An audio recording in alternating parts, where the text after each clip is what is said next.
Welcome to the AICPA Town Hall Series, your resource for the latest news and updates on pressing issues facing the accounting profession. Welcome to a special edition of the AICPA Town Hall Series. I'm Eric Ausgerson, and with me is Lisa Simpson. And it's a busy week. It's March 11th, and we've got a few important updates for you today. Presenting with us will be Bob Durack, who leads the private company financial reporting area at the AICPA, and Carrie Hisback, who many of you know, who's part of Lisa's team in firm services. So what we're going to be covering is we're going to give you some key updates related to PPP. It's in the news, as you've been seeing. So we're going to talk about the potential for an extension of the PPP deadline, and also talk a little bit about lender processing. But that's going to be rather quick. And then we're going to get into a deep dive related to accounting for PPP. This has been one of the top questions we've been receiving. So Lisa, let's just kick it off just with a short update related to the American Rescue Plan Act, which we know is going to be signed into law, I think today, and Biden's going to be addressing the nation. But I know there's a couple of important tax components that you just want to highlight. Thanks, Eric. And boy, it has been a busy week. Well, I just wanted to point out to you that we've got a great Journal of Accountancy article that you can refer to that's going to highlight the major tax provisions of the Rescue Plan Act. One of the most important that's going to affect a lot of tax preparers is that unemployment benefits, the first $10,200 in unemployment benefits is tax-free for taxpayers making under $150,000. Again, there are lots of other provisions, and we'll do a deeper dive next week on our regular session. But just to get you started on understanding what's in there, you can refer to that Journal of Accountancy article. Thanks. So the other huge news is, Lisa, your testimony in front of the House Small Business Committee yesterday. Thank you very much. A lot of leadership from the AICPA in requesting that this deadline of March 31st get extended. So why don't you kind of share some of the highlights, some of the key reasons that you shared with the representatives on why this needs to be pushed out? Absolutely. So our position has been that we need at least a 60-day extension of the deadline for the program because of all of the processing challenges that you've heard us talking about since the program reopened around fraud checks built in at the front end of the system. So we certainly want to help protect against fraud, but the challenges that some of these error codes and hold flags that Eric has talked about have just created such significant delay in processing for applications that so many just won't get through the system if the program closes March 31. We also talked about the change in the loan amount calculation for self-employed borrowers that was announced by the White House a few weeks ago, that in effect delayed the application process for those millions of small business owners who file as a Schedule C, because the guidance didn't come out until March 3rd. Lenders still needed time to make the changes into the system. As a result, some lenders have reported that they simply weren't going to change their systems to account for a larger loan amount for Schedule C filers. So I talked about that, and also talked about the need to make that Schedule C change retroactive for, again, the millions of borrowers who'd already filed and received loans at a smaller amount than they would now be eligible for. So it was a good conversation, but we really felt very strongly that a 60-day extension of the program is what's needed. And with that, Lisa, based on your testimony, a lot of other groups also advocating for an extension. What we heard last night was that Chairwoman Velasquez, who leads the House Small Business Committee, and Representative Blaine have now put forth a proposal, a bipartisan proposal to extend PPP. So right now, this still needs to go to the Senate. A lot of steps before this becomes law.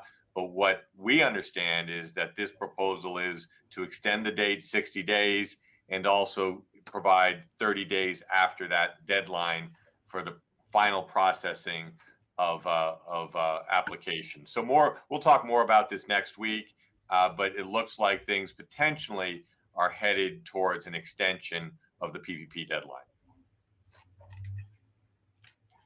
So real quickly here, we're not going to get into the error codes, but this is something that we know a lot of you are dealing with.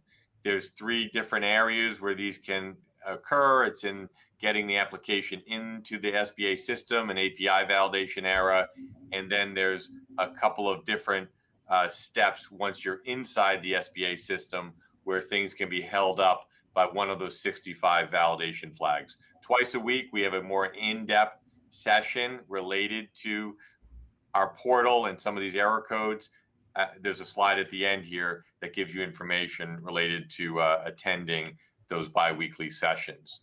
One other thing that we just want to highlight, because this is becoming quite prominent, these Schedule C applications now that you can leverage the gross income line.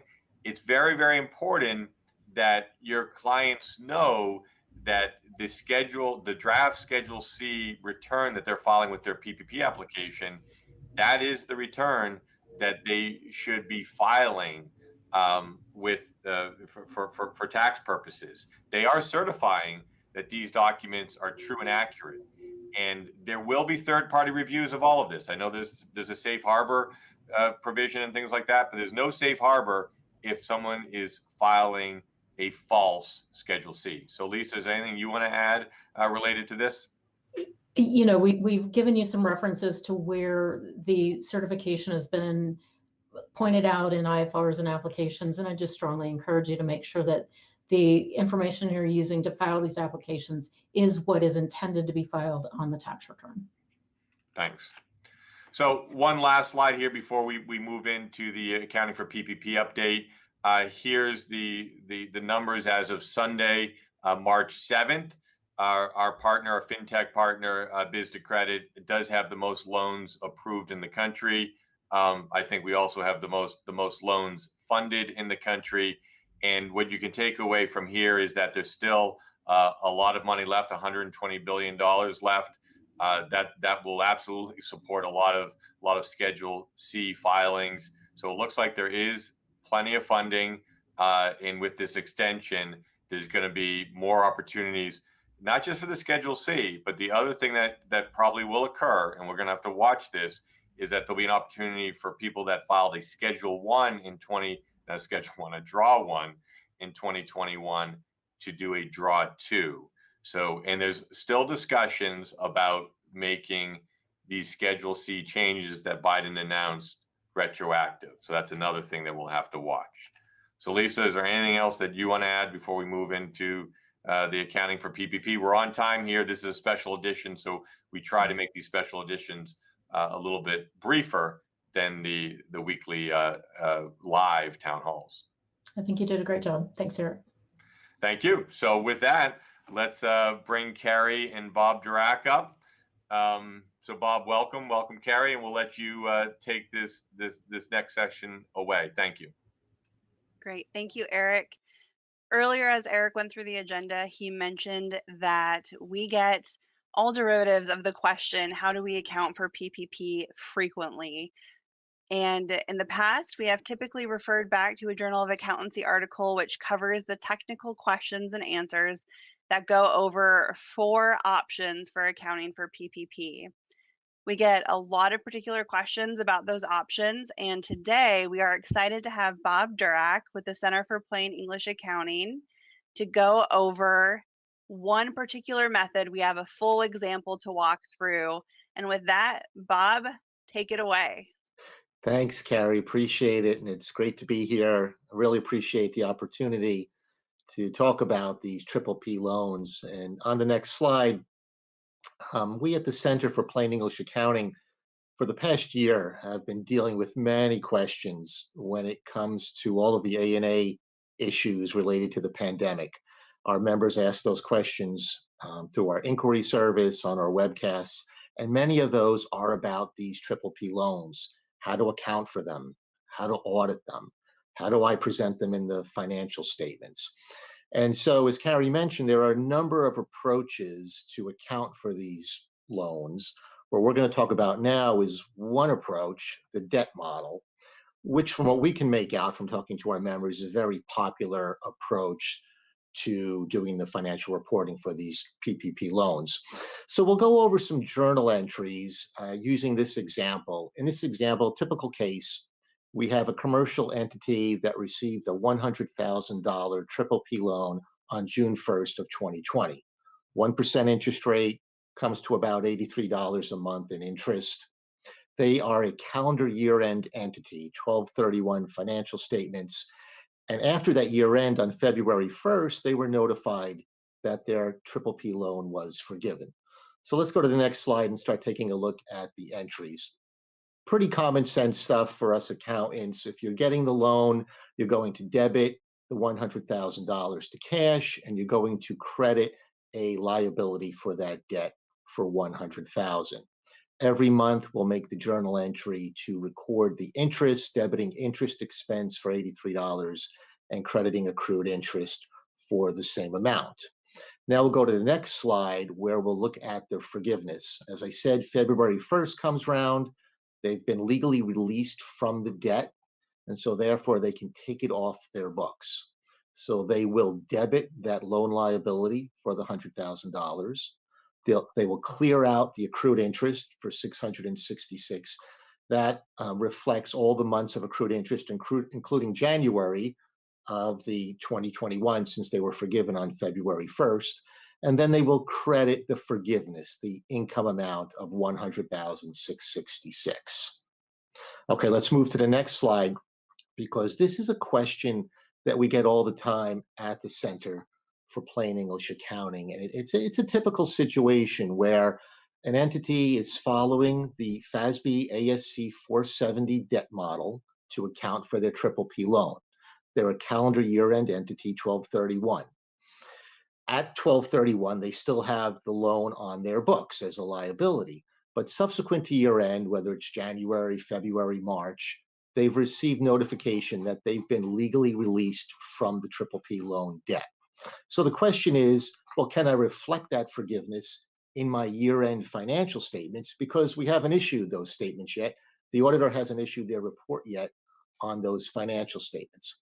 And the answer to that is no. If we go to the next slide, we need to refresh ourselves on subsequent events literature. Go to the codification and refresh your memory on subsequent events. This would be a type 2 subsequent event. So it would not be reflected in the 12/31 financial statements. Legal release of the debt is when it can be removed from the books under the FASB 470 model. And that is a discrete binary situation. You're either legally released or you're not. So the question to ask is, at 12/31, am I still legally liable for that debt or not? Once you're legally released, you can record the forgiveness. So submitting an application for forgiveness is not legal release, okay?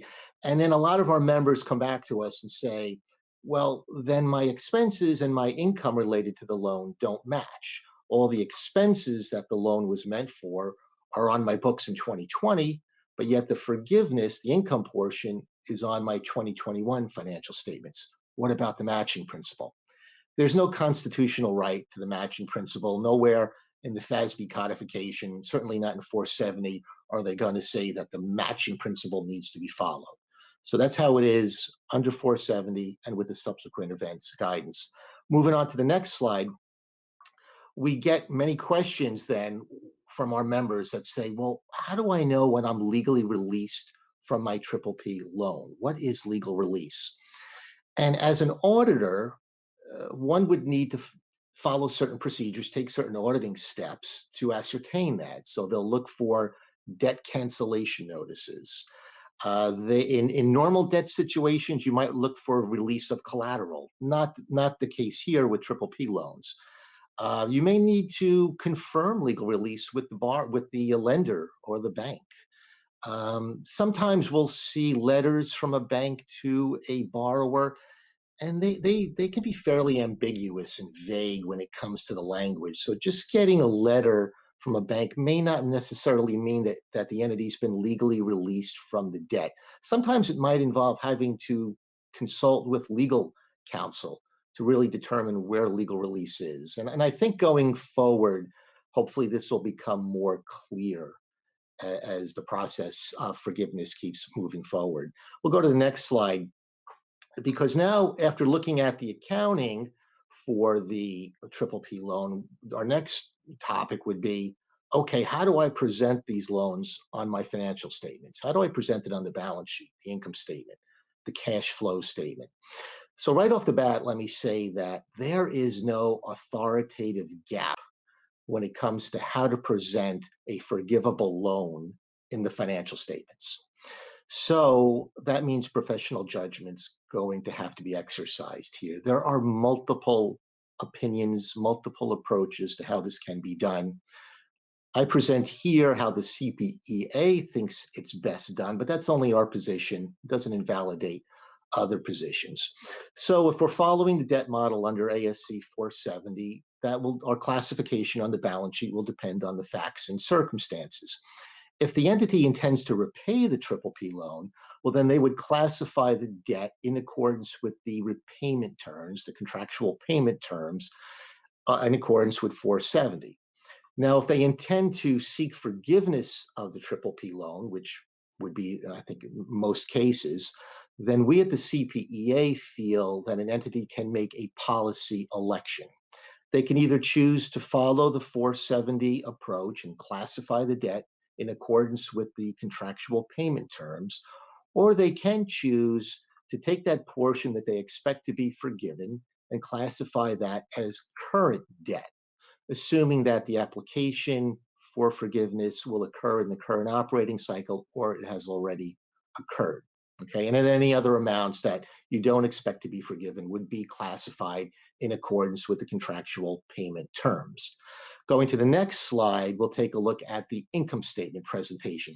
Again, no authoritative guidance. A couple of ways an entity can approach this. They can take the forgiveness of the PPP loan and net that in the line items on the income statement with the associated expenses.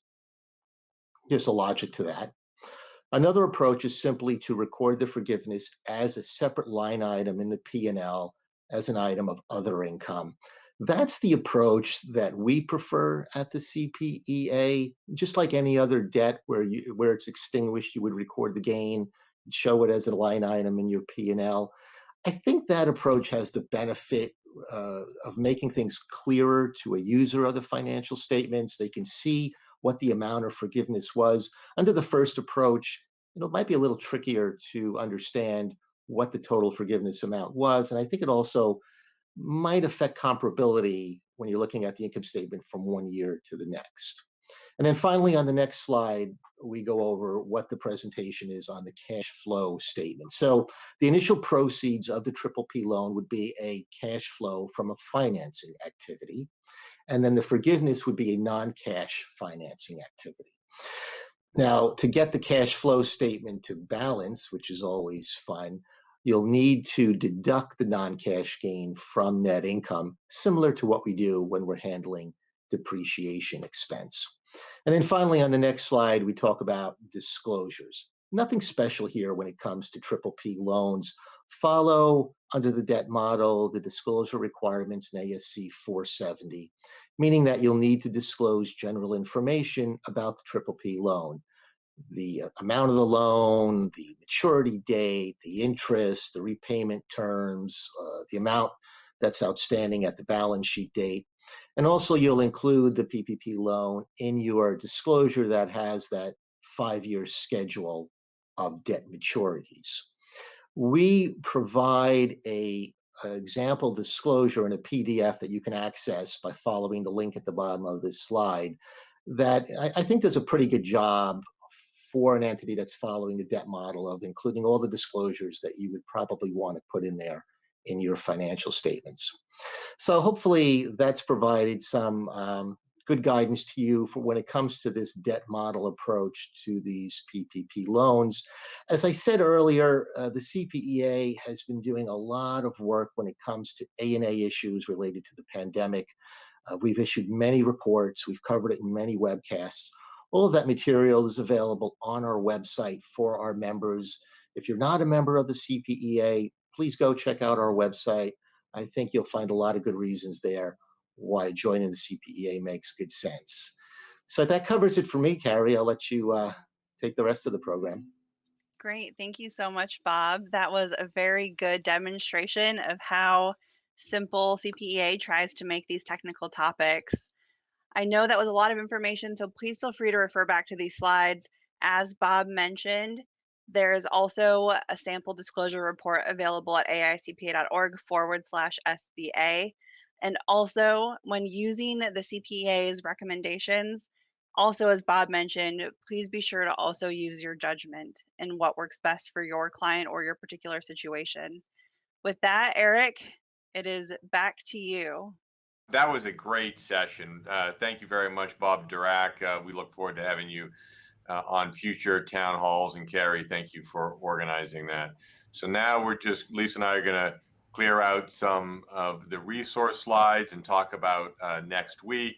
I mentioned this earlier. We do hold a webinar twice a week where we just talk about the portal platform, and then we do go into issues related to the error codes and the processing of applications. So you're welcome to attend that. We've got the recent town hall series. We'll be posting today's town hall up on the AICPA TV links, and you've got many different ways to access these town halls. We've got our AICPA PPP Resource Center at this link here, led by the PCPS team. We also have a lot of additional PPP resources based on the fact that we're working with so many firms through our CPA loan portal. So this is some more detailed information that is related to our platform, but it can also probably help you with some of the applications you're processing with other lenders. So Lisa? Just wanted to point out a couple of special sessions that we've got coming up. On March 17th, you can spend a couple of hours with Carrie Hipsack and a volunteer doing a deeper dive into PPP from start to finish. So 2 hours, and we'll be covering a lot of the detailed questions around FTE reduction, salary and hourly wage reductions. So a good session if you want a complete look from start to finish. And then we talked early in the session about the American Rescue Plan Act that is getting ready to be signed. On the 19th, we'll have a session that digs into some of those tax provisions that are going to be impacting your clients. So that's all for this special edition. It absolutely is a sprint week, congressional testimony, the president speaking tonight. So a lot going on, and we're glad we could bring you this very well done overview related to accounting for PPP. Next Thursday, we will absolutely go into greater detail about the Economic Recovery Act, and we'll continue to update you on PPP and ERC and other critical matters. So we know it's a stressful time. We hope you're doing all you can to support your firm or your business and help your clients.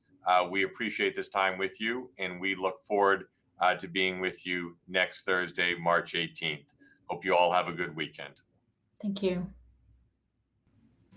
Thank you for your participation. You can now subscribe to the AICPA Town Hall series on your favorite podcast platform, as well as watch archives on YouTube and AICPA TV. Tune in for live broadcasts Thursdays at 3 p.m. Eastern Time.